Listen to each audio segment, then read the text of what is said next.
À la veille du sommet des chefs d'État de la CEDEAO, l'étape communale des Assises nationales de la refondation se sont ouvertes ce samedi 11 décembre au Mali.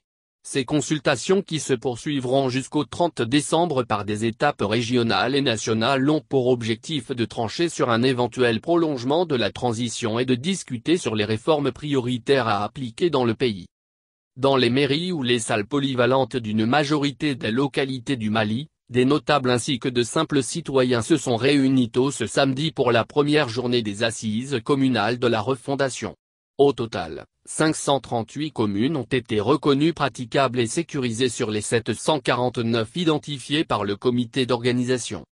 Sur plusieurs étapes et jusqu'au 30 décembre, des recommandations sur 13 thématiques allant de la défense à la sécurité en passant par l'éducation et les questions politiques et institutionnelles seront collectées.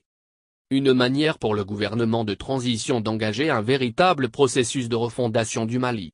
Selon lui, les conclusions de ce forum serviront d'outil pour établir un chronogramme détaillé en vue des prochaines échéances dont celles prévues pour des élections.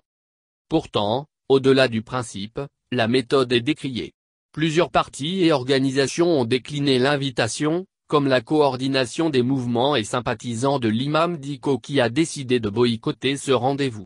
Elle déclare ne pas avoir été consultée et dénonce dans un communiqué le clanisme des autorités de transition.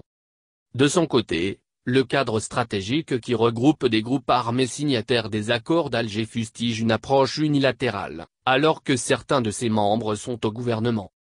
Enfin, le groupement des partis politiques pour une transition réussie indique ne pas avoir été entendu sur l'établissement d'un calendrier électoral avant le démarrage de ces assises. Ce qui constitue à leurs yeux un point de blocage à leur participation.